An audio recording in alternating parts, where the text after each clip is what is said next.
नमस्कार. बघूयात आजचा पहिला प्रकार. आता हा पदार्थ तयार करण्यासाठी 1 वाटी गव्हाचं पीठ घ्यायचं आहे. यामध्ये अर्धा चमचा पांढरे तीळ घालायचे आहे आणि चवीप्रमाणे मीठ घालून घ्यायचं आहे. आता हे पीठ व्यवस्थित छान मिक्स करून घेऊया. पीठ चांगलं मिक्स करून घेतलेलं आहे. आता ज्या वाटीने गव्हाचं पीठ घेतलं होतं त्याच वाटीने बरोबर 1 वाटी इथे आपल्याला वाटाणे घ्यायचे आहे. वाटाणे इथे आपल्याला ताजे आणि फ्रेश वापरायचे आहे. वाटाणे शिजवलेले नाहीये, कच्चेच वाटाणे इथे घेतलेले आहे. यामध्ये 1 इंच आलं आणि 4 ते 5 लसणच्या पाकळ्या घातल्या आणि 3 हिरव्या मिरचीचे काप घालून घेतले. 1 वाटी कोथिंबीर यामध्ये घालायची. पाण्याचा अजिबात वापर न करता या पद्धतीचं अगदी बारीक असे वाटण तयार करून घ्यायचं आहे. आता कढईमध्ये 1 छोटा चमचा तेल गरम करून घेतलं. यामध्ये पाव चमचा हिंग घातला, 1 चमचा जिरं घातलं आणि 1 चमचा बडीशोप घालायची. बडीशोप आणि जिरं 1 ते 2 सेकंद चांगलं तेलावरती परतून घ्यायचं आहे. आता तयार करून घेतलेली वाटाण्यांची पेस्ट आपल्याला यामध्ये घालून घ्यायची आहे. ही पेस्ट 1 ते 2 मिनिटं चांगली तेलावरती आपल्याला परतून घ्यायची आहे. वाटाण्याची पेस्ट मी चांगली परतून घेतलेली आहे. आता यामध्ये आपण काही मसाले घालून घेऊया. पाव चमचा हळदी पावडर घालायची, पाव चमचा गरम मसाला यात घालायचा आहे. आता हा पदार्थ चटपटीत आणि गोड आंबट चवीचा तयार होण्यासाठी 1 चमचा यात साखर घालायची आणि 1 चमचा लिंबाचा रस घालून घ्यायचा आहे. सगळे जिन्नस चांगले मिक्स करून घ्यायचे आहे. आता यामध्ये 1 वाटी गरम करून घेतलेलं पाणी घालायचं आहे आणि व्यवस्थित मिश्रण मिक्स करून घ्यायचं आहे. बघू शकता या पद्धतीने. मंडळी, जर चॅनलवरती नवीन असाल तर चॅनलला सबस्क्राईब करून घ्या आणि शेजारील बेल आयकॉन सुद्धा प्रेस करा, म्हणजे जो व्हिडिओ सगळ्यात आधी चॅनलवरती अपलोड होईल त्याचं नोटिफिकेशन तुम्हाला सगळ्यात आधी मिळेल. आता या मिश्रणावरती झाकण ठेवून मी 1 वाफ काढून घेतलेली आहे. आता यामध्ये आपल्याला गव्हाचं पीठ घालून घ्यायचं आहे. पिठामध्ये आधीच आपण मीठ घातलं होतं, त्यामुळे एक्स्ट्रा यामध्ये मीठ घालायचं नाही. पीठ छान आपल्याला अगदी पटापटा मिश्रणामध्ये मिक्स करून घ्यायचं आहे या पद्धतीने आणि याचा असा आपल्याला गोळा हा तयार करून घ्यायचा आहे. मस्तसा घट्टसर इथे हा गोळा आपला तयार झालेला आहे. गॅस बंद करायचा आहे आणि हे मिश्रण एका ताटामध्ये थंड होण्यासाठी काढून घ्यायचं आहे. इथे आपण 1 वाटी गव्हाचं पीठ आणि 1 वाटी पाणी वापरलेलं आहे. तर हे जे प्रमाण आहे पाण्याचं ते अगदी परफेक्ट आहे. मिश्रण हलकं थंड झाल्यावरती छान 2 ते 3 मिनिटं मळून घेतलंय. आता याच्या आपल्याला कचोऱ्या तयार करायच्या आहे. साधारण लिंबाच्या साईज एवढा गोळा घ्यायचा, याला गोलाकार शेप देऊन घ्यायचा आणि नंतर याला टिक्कीसारखं असं प्रेस करून घ्यायचं आहे आणि याच्या छोट्या छोट्या छान आपल्याला या पद्धतीने कचोऱ्या या तयार करून घ्यायच्या आहे. आता कचोऱ्या फ्राय करण्यासाठी तेल आपल्याला मध्यम टेम्परेचरवरती गरम करून घ्यायचं आहे आणि तेलामध्ये कचोऱ्या घालून घ्यायच्या आहे. गॅसची फ्लेम आपल्याला मीडियम ठेवायची आणि कचोऱ्या मस्त क्रिस्पी आणि कुरकुरीत होईपर्यंत दोघी साईडने फ्राय करून घ्यायच्या आहे. कचोऱ्यांची एक साईड फ्राय झाल्यावरती कचोऱ्या उलटून घ्यायच्या आणि दुसऱ्या साईडने देखील यांना फ्राय करून घ्यायचं आहे. इथे मी या कचोऱ्या दोघी साईडने क्रिस्पी आणि कुरकुरीत होईपर्यंत फ्राय करून घेतलेले आहे. बघू शकता कचोऱ्या मस्त टम्म देखील फुगलेले आहे. आता आपण यांना काढून घेऊया. मस्त अशा गव्हाच्या पिठाच्या क्रिस्पी आणि खुसखुशीत कचोऱ्या तयार झाल्या. याच पद्धतीने मी सगळ्या कचोऱ्या या फ्राय करून घेतलेल्या आहे. अशा कचोऱ्या चवीला अगदी अप्रतिम लागतात.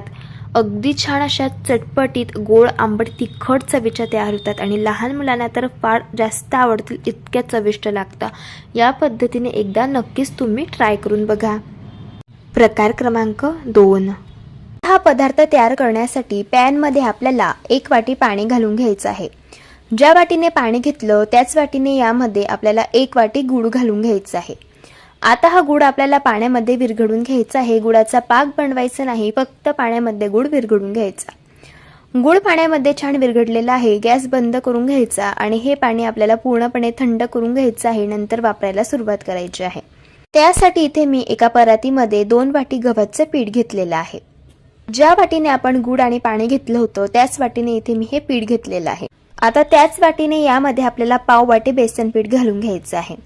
आता यामध्ये 1 चमचा बडीशेपची पावडर घालायची आहे. पाव चमचा आपल्याला सुंठ पावडर यामध्ये घालायची आहे आणि अगदी चिमूटभर मीठ घालायचं आहे. आता या पिठाला मोहन देण्यासाठी पॅनमध्ये आपल्याला 3 छोटे चमचे तूप घालून घ्यायचं आहे. तूप आपल्याला कडकडीत गरम करून घ्यायचं आहे. इथे मी हे तूप कडकडीत गरम करून घेतलेलं आहे. आता हे तूप आपल्याला या पिठामध्ये घालून घ्यायचं आहे. असे या पिठामध्ये मोहन घातल्यामुळे हा पदार्थ अगदी छान खुसखुशीत तयार होतो. आता हे तूप फार गरम आहे, त्यामुळे आपल्याला चमच्याने सुरुवातीला याला मिक्स करून घ्यायचं आहे. नंतर हाताने अशा पद्धतीने आपल्याला हे तूप पूर्ण पिठामध्ये मिक्स करून घ्यायचं आहे. असं हे पीठ पूर्णपणे मिक्स करून घेतल्यानंतर आपल्याला थोडंसं पीठ हातामध्ये घ्यायचं आहे आणि याची अशा पद्धतीची मूठ तयार करून बघायची आहे. अशी पिठाची मूठ बांधली गेली तर समजायचं तुपाचं मोहन पिठामध्ये अगदी परफेक्ट झालं आहे. आता हे गुळाचं पाणी आपल्याला थोडं थोडं या पिठामध्ये घालून घ्यायचं आहे आणि आपल्याला याचा अगदी घट्ट असा गोळा तयार करून घ्यायचा आहे. इथे आज आपण गुळाच्या खुसखुशीत कापण्या बनवणार आहोत. तर कापण्या बनवण्यासाठी आपल्याला हे जे पीठ आहे तर ते छान घट्ट मळून घ्यायचं आहे. जर आपण हे पीठ सैल मळलं तर कापण्या आतून मऊ राहतात आणि त्या छान क्रिस्पी आणि खुसखुशीत होत नाहीत. त्यामुळे हे पीठ जेवढं घट्ट मळता येईल तेवढं घट्ट मळून घ्यायचं. इथे मी हे पीठ घट्ट मळून घेतलेलं आहे आणि आपण गुळ आणि जे पाणी घेतलं होतं ते प्रमाण अगदी परफेक्ट यामध्ये झालेलं आहे. आता हे पीठ आपल्याला 5 मिनिटं रेस्ट करण्यासाठी ठेवायचं आहे. यापेक्षा जास्त पीठ रेस्ट करण्यासाठी ठेवायचं नाही, नाहीतर हे पीठ खूप कडक होतं. 5 मिनिटं झालेले आहे आणि इथे मी हे पीठ रेस्ट करून घेतलेलं आहे. आता पिठाचे आपल्याला मोठे मोठे 3 गोळे अशा पद्धतीने करून घ्यायचे आहे. आता आपण याला लाटून घेऊयात. त्यासाठी इथे मी पोळीपाट घेतला आहे. आपल्याला याची चपाती लाटून घ्यायची आहे. आपण नेहमीप्रमाणे जशी चपाती लाटतो त्यापेक्षा थोडीशी जाडसर आपल्याला ही चपाती लाटून घ्यायची आहे. इथे मी ही चपाती लाटून घेतलेली आहे. आता यावरती आपल्याला खसखस घालून घ्यायची आहे. अशी खसखस घातल्यामुळे कापण्यांना चव खूप छान येते आणि कापण्या दिसायलाही छान दिसतात. आता पुन्हा थोडंसं लाटण्याने यावरती लाटून घ्यायचं आहे, जेणेकरून जी खसखस आहे तर ती पूर्ण चपातीला चिटकून बसेल. दुसऱ्या साईडने देखील आपल्याला खसखस घालून घ्यायची आहे आणि पुन्हा याला थोडंसं लाटण्याने लाटून घ्यायचं आहे. इथे मी चपातीच्या दोघी साईडने छान खसखस लावून घेतलेली आहे. इथे आपली ही चपाती तयार झालेली आहे. तुम्ही याची थिकनेस बघून घ्या. अशा पद्धतीची आपल्याला ठेवायची आहे. अशी आपण चपाती तयार करून घेतो त्यापेक्षा थोडीशी जाडसर आपल्याला ही चपाती ठेवायची आहे. आता लगेच आपण या कापण्या कट करून घेऊयात. इथे मी डायमंड शेपमध्ये कापण्या कट करून घेणार आहे. तुम्ही चौकोनी शेपमध्ये सुद्धा यांना कट करून घेऊ शकता. अशा या कापण्या डायमंड शेपमध्ये कट करून घेतल्यामुळे काजू कतली सारख्या दिसतात आणि दिसायला छान दिसतात. त्यामुळे मी अशा पद्धतीने कट करून घेतल्या. कापण्या कट करून झाल्या आहे. आता मी तुम्हाला यातील एक कापणी दाखवत आहे. तुम्ही बघू शकतात अगदी छान अशी ही कापणी तयार झाली आहे. आता या कापण्या आपल्याला अशा पद्धतीने प्लेटवरती काढून घ्यायची आहे आणि लगेच याला तळायला घ्यायचं आहे. त्यासाठी तेल गरम करून घेतलेलं आहे. आता या कापण्या आपल्याला गॅसच्या मीडियम फ्लेमवरती क्रिस्पी आणि कुरकुरीत होईपर्यंत हलक्या गुलाबी रंगावरती फ्राय करून घ्यायचे आहे. कापण्यांची एक साइड फ्राय झाल्यावरती कापण्या पलटी करून घ्यायच्या आणि दोघी साइडने क्रिस्पी आणि कुरकुरीत होईपर्यंत फ्राय करून घ्यायच्या. इथे मी या कापण्या क्रिस्पी आणि कुरकुरीत होईपर्यंत हलक्या गुलाबी रंगावरती फ्राय करून घेतल्या. आता आपण यांना काढून घेऊया. इथे मी या कापण्या थोड्याशा हलक्या रंगावरती काढून घेत आहे, कारण कापण्या अशा तेलामधून काढल्यानंतर सुद्धा त्यांची कुकिंग प्रोसेस चालूच असते. इथे मी या सर्व कापण्या फ्राय करून घेतलेल्या आहे. तुम्हाला सांगितल्याप्रमाणे कापण्यांची जी कुकिंग प्रोसेस असते ती चालूच असते. त्यामुळे तुम्ही बघू शकतात कापण्यांना रंग थोडासा डार्क आलेला आहे. या कापण्या चवीला तर अगदी छान लागतात. मस्त छान क्रिस्पी आणि खुसखुशीत अशा या कापण्या तयार झालेल्या आहे. तुम्ही अशा पद्धतीने एकदा ट्राय करून बघा. प्रकार क्रमांक 3. हा पदार्थ तयार करण्यासाठी इथे मी एक मीडियम साईजचा उकळून घेतलेला बटाटा घेतला आणि त्याची साल काढून घेतली. बटाटा पूर्णपणे थंड झाल्यावरती आपल्याला अशा पद्धतीने याला किसून घ्यायचं आहे. आता यामध्ये 1 चमचा आलं लसूणची पेस्ट घालायची आहे. अर्धा चमचा भाजून घेतलेल्या जिऱ्याची पावडर घालूया. अर्धा चमचा धणे पावडर घालायची आहे. अगदी चिमूटभर हिंग घालायचा आहे. हिंगाचा टेस्ट यामध्ये खूप छान लागतो. यामध्ये मी अर्धा चमचा पिझ्झा मसाला घातला आहे. जर नसेल तर नाही घातला तरी चालेल.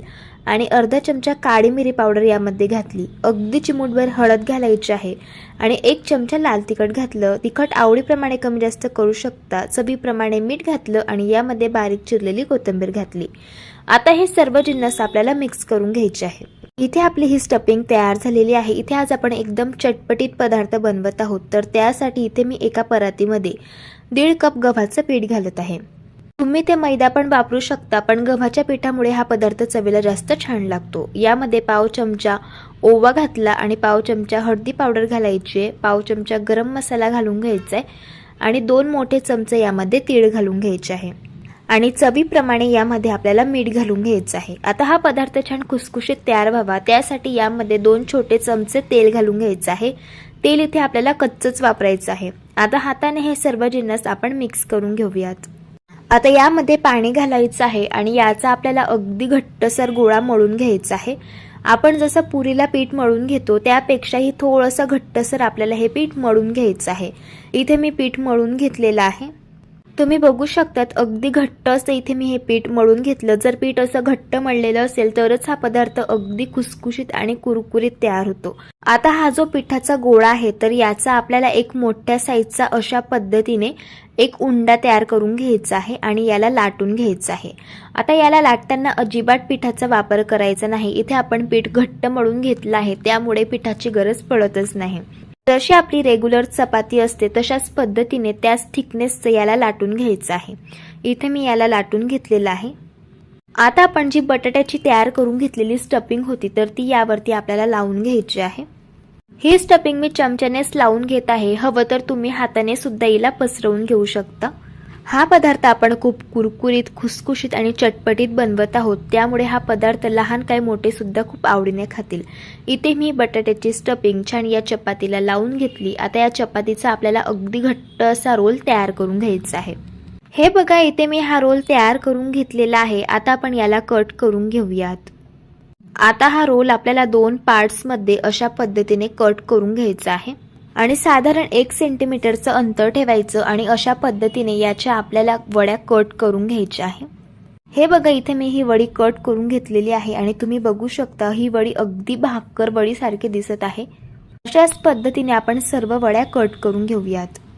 हे बघा इथे मी या वड्या कट करून घेतलेल्या आहेत।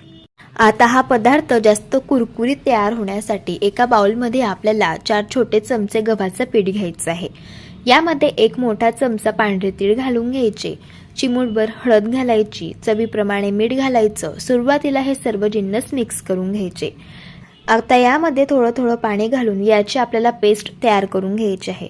तुम्ही याची थिकनेस बघून घ्या, अशा पद्धतीची आपल्याला ठेवायची आहे आणि अशीच आपल्याला अगदी पातळसर याची पेस्ट बनवून घ्यायची आहे। आता या ज्या तयार करून घेतलेल्या वड्या आहेत तर त्या आपल्याला या पेस्टमधून अशा पद्धतीने बुडवून घ्यायच्या आहे आणि तेलामध्ये तळून घ्यायच्या आहे। त्यासाठी इथे मी तेल गरम करून घेतलं। या वड्या अशा पद्धतीने या पेस्टमध्ये बुडवायच्या आणि आपल्याला तेलामध्ये घालून घ्यायच्या आहे। आता या वड्या आपल्याला क्रिस्पी आणि कुरकुरीत होईपर्यंत गॅसच्या मीडियम फ्लेमवरती फ्राय करून घ्यायच्या आहे। वड्या एका साईडने फ्राय झाल्या की वड्या पलटी करून घ्यायच्या आणि दोन्ही साईडने क्रिस्पी आणि कुरकुरीत होईपर्यंत फ्राय करून घ्यायच्या। या वड्या चवीला एवढ्या भन्नाट लागतात। या वड्यांमध्ये तुम्हाला कचोरी, समोसा या दोघांची टेस्ट मिळणार आहे त्यामुळे अगदीच चविष्ट तयार होता। इथे मी या वड्या फ्राय करून घेतल्या। आता आपण यांना काढून घेऊया। तुम्ही बघू शकतात अगदी मस्त अशा क्रिस्पी आणि कुरकुरीत अशा या वड्या तयार झालेल्या आहेत। दिसायला अगदी भाकरवडी सारख्या या वड्या दिसतात आणि चवीलाही अगदी भन्नाट लागतात। तुम्ही हा पदार्थ सकाळच्या नाश्त्यासाठी बनवू शकता। जर मुलांना टिफिन मध्ये भाजी पोळी न्यायची नसेल त्यावेळेस हा पदार्थ तुम्ही त्यांना बनवून देऊ शकता। चवीला अगदी छान लागतो। अशा पद्धतीने एकदा ट्राय करून बघा। प्रकार क्रमांक 4। पदार्थ तयार करण्यासाठी 2 ग्लास मी कढईमध्ये पाणी घालून घेतलं। यामध्ये 1 छोटा लिंबाचा आपल्याला तुकडा घालून घ्यायचा आहे ज्यामुळे आपली जी कढई असते तर ती खराब होत नाही। आता या पाण्याला छान उकळ आल्यानंतर यावरती आपल्याला एक चाळण ठेवायची आहे। यामध्ये आपल्याला काही भाज्या ऍड करून घ्यायच्या आहे। इथे मी 1 वाटी फ्लॉवर यामध्ये घालत आहे, 1 वाटी वाटाणे घालायचे आहे, पाव वाटी गाजर घालायचं आहे आणि अर्धी वाटी यामध्ये आपल्याला बटाटे घालून घ्यायचे आहे। आता या भाज्या आपल्याला व्यवस्थित छान मिक्स करून घ्यायच्या आहे। यावरती झाकण ठेवूयात आणि या भाज्या आपल्याला वाफेवरती अशा पद्धतीने छान शिजवून घ्यायच्या आहे। इथे मी या भाज्या छान शिजवून घेतलेल्या आहे। आता आपण या भाज्या चेक करून घेऊयात। तुम्ही बघू शकतात अगदी छान मऊ अशा या भाज्या शिजल्या गेलेल्या आहे। आता आपण गॅस बंद करूयात आणि या भाज्या आपण एका पसरट ताटामध्ये काढून घेऊया। आता या भाज्या आपल्याला छान मॅश करून घ्यायच्या आहे। हे बघा अशा पद्धतीने जेवढं शक्य होईल तेवढं आपल्याला या सर्व भाज्या व्यवस्थित छान बारीक मॅश करून घ्यायच्या आहे। आता याला मी छान मॅश करून घेतलंय। आता यामध्ये आपल्याला 1 वाटी गव्हाचं पीठ घालून घ्यायचं आहे आणि 2 चमचे आपल्याला यात बेसन पीठ घालायचं आहे। हा पदार्थ अगदी छान चटपटीत तयार होण्यासाठी यामध्ये 2 चमचे पावभाजी मसाला घालून घ्यायचा आहे, पाव चमचा चाट मसाला घालायचा आहे, पाव चमचा आमचूर पावडर घालायची आहे, पाव चमचा हळदी पावडर घालूया, अर्धा चमचा लाल तिखट घालायचं आहे, पाव चमचा गरम मसाला घालायचा आहे आणि 1 चमचा कस्तुरी मेथी घालायची आहे, 1 चमचा पांढरे तीळ घालून घ्यायचे, 1 चमचा आलं लसूणची पेस्ट घालूया आणि 1 वाटी बारीक कापून घेतलेली कोथिंबीर घालायची आहे. कोथिंबीर ऐवजी तुम्ही ते पालक किंवा मेथी सुद्धा वापरू शकता. आता चवीप्रमाणे यामध्ये मीठ घालून घ्यायचे आणि हे सर्व जिन्नस सुरुवातीला आपल्याला छान मिक्स करून घ्यायचे आहे.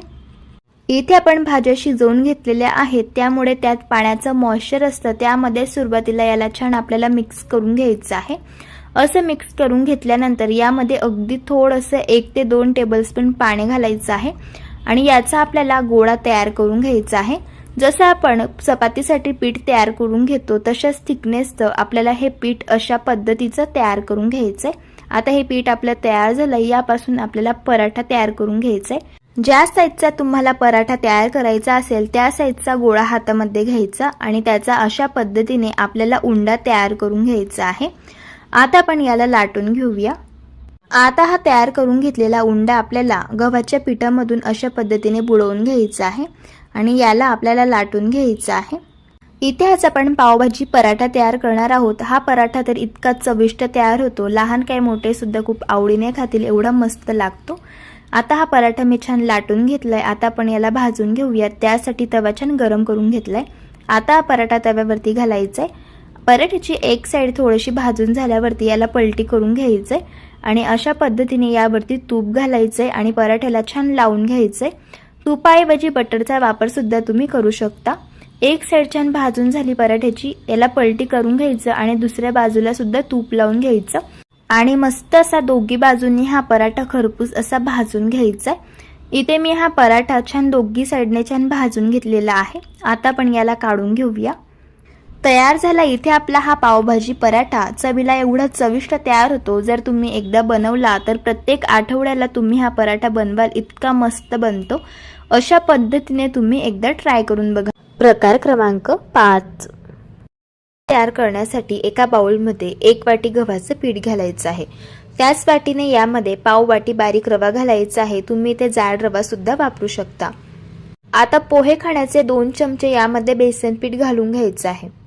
1 चमचा आलं लसूणची पेस्ट घालायची आहे. 1 चमचा हिरव्या मिरचीचा ठेचा घालायचा आहे. तिखट आवडीप्रमाणे तुम्ही कमी जास्त करू शकता. आता यामध्ये आपल्याला अर्धी वाटी बारीक कापून घेतलेला कांदा घालायचा आहे. पाव चमचा हळदी पावडर घालूयात. पाव चमचा गरम मसाला घालूया. अर्धा चमचा जिरं घालायचं आहे आणि चवीप्रमाणे मीठ घालून घेऊयात. आता सगळ्यात शेवटी यामध्ये बारीक कापून घेतलेली कोथिंबीर घालून घ्यायची आहे. आता हे सर्व कोरडे जिन्नस आपण मिक्स करून घेऊयात. यावरनं अंदाजा येतो यामध्ये आपल्याला किती पाणी घालण्याची गरज पडणार आहे. आता यामध्ये थोडं थोडं पाणी घालायचं आणि याचं आपल्याला बॅटर तयार करून घ्यायचं आहे. असं थोडं थोडं पाणी घालायचं म्हणजे पिठाच्या गाठी होत नाहीत आणि अगदी स्मूथ असं हे बॅटर तयार होतं. इथे मी बॅटर तयार करून घेतलेलं आहे. जसं आपलं डोस्यांचं बॅटर असतं तशाच पद्धतीचं आपल्याला हे बॅटर ठेवायचं आहे. तुम्ही बघून घ्या, याची थिकनेस अशा पद्धतीची आहे आणि हे बॅटर तयार करण्यासाठी ज्या वाटीने गव्हाचं पीठ घेतलं होतं त्याच वाटीने 2 वाटी पाणी इथे मी वापरलं आहे. आता यावरती झाकण ठेवायचे 5 मिनिटांसाठी आणि हे बॅटर मुरण्यासाठी ठेवायचं आहे. बॅटर मुरत आहे तोपर्यंत आपण या पदार्थासोबत खाण्यासाठी चटपटीत चटणी बनवून घेऊया. मिक्सरच्या भांड्यामध्ये 1 वाटी ओल्या नारळाचे काप घालायचे आहे. 2 चमचे फुटाण्याची डाळ घालायची आहे. 1 इंच आलं आणि 4 ते 5 लसणच्या पाकळ्या घालायच्या. 3 हिरवी मिरची घालायची. तिखट आवडीप्रमाणे तुम्ही कमी जास्त करू शकतात. 1 चमचा लिंबाचा रस घालून घ्यायचा. लिंबाचा रस घातल्यामुळे चटणी छान चटपटीत तयार होते. चवीप्रमाणे मीठ घालायचं आणि 1 वाटी कोथिंबीर घालायची. थोडंसं पाणी घालायचं आणि चटणी आपल्याला अशा पद्धतीने बारीक वाटून घ्यायची आहे. इथे आपली ही चटणी तयार झालेली आहे. पण ही चटणी आणखी चविष्ट तयार होण्यासाठी हिला आपण तडका देऊन घेऊया. त्यासाठी इथे मी एका पॅनमध्ये 2 छोटे चमचे तेल घातलं. तेल कडकडीत गरम करून घेतलं. यामध्ये 1 चमचा मोहरी घातली. मोहरी तडतडल्यानंतर 1 चमचा जिरं घातलं. 4 ते 5 कढीपत्त्याची पानं घातली आणि ही फोडणी छान 1 ते 2 सेकंद तेलावरती परतून घेतली. गरम गरम फोडणी आपल्याला या चटणीवरती घालून घ्यायची आहे आणि चटणी मिक्स करून घ्यायची आहे. तयार झाली इथे आपली ओल्या नारळाची चटपटीत अशी ही चटणी. चवीला अगदी छान लागते. अशी ही खोबऱ्याची चटणी चपातीसोबत, भाकरीसोबत, पराठ्यासोबत आणि डोस्यासोबत खूप छान लागते. आता इथे आपली चटणी तयार झाली आणि इथे आपलं जे बॅटर आहे तर ते सुद्धा चांगलं मुरलं गेलेलं आहे. आता यापासून आपल्याला डोसे तयार करून घ्यायचे आहे. त्यासाठी इथे मी तवा गरम करून घेतला. याला तेल लावून घ्यायचं आहे. आता डोस्याचं 2 पडी बॅटर आपल्याला अशा पद्धतीने या तव्यावरती घालून घ्यायचं आहे आणि डोसा आपल्याला पसरवून घ्यायचा आहे. हा डोसा आपल्याला एका साईडने क्रिस्पी आणि कुरकुरीत होईपर्यंत भाजून घ्यायचा आहे. डोसा एका साईडने भाजत आला की वरची बाजू अशा पद्धतीने याची कोरडी होते. यावरती आपल्याला अशा पद्धतीने तेल लावून घ्यायचं आहे आणि डोस्याच्या कळा देखील आपल्याला अशा पद्धतीने उलथण्याने मोकळ्या करून घ्यायच्या आहे आणि हा डोसा आपल्याला पलटी करून घ्यायचा आहे. बघू शकते छान अशी एका साईडने या डोस्याला जाडी पडलेली आहे. आता डोस्याची दुसरी साईड देखील आपण भाजून घेऊया. इथे मी हा डोसा दोन्ही साईडने छान क्रिस्पी आणि कुरकुरीत होईपर्यंत भाजून घेतलेला आहे. तयार झाला इथे आपल्या चवीला अगदी भन्नाट लागणारा हा गव्हाच्या पिठाचा डोसा. चवीला अगदी छान लागतो आणि मस्त असा जाडेदार तयार होतो. हे डोसे दिसायला एवढे सुंदर दिसतात त्यापेक्षा चवीला अगदी अप्रतिम लागतात. लहान काय मोठे सुद्धा खूप आवडीने खातील एवढे चविष्ट हे डोसे तयार होतात आणि मस्त असे जाळेदार, मऊ आणि स्पंजी असे बनतात. अशा पद्धतीने तुम्ही एकदा ट्राय करून बघा. तुम्हाला आजची ही रेसिपी आवडली असेल तर व्हिडिओला लाईक करा, चॅनलला सबस्क्राईब करा आणि शेजारील बेल आयकॉन प्रेस करायला विसरू नका. व्हिडिओला जास्तीत जास्त शेअर करा. तर चला भेटूया एका मस्त अशा चमचमीत रेसिपीसोबत. तोपर्यंत धन्यवाद.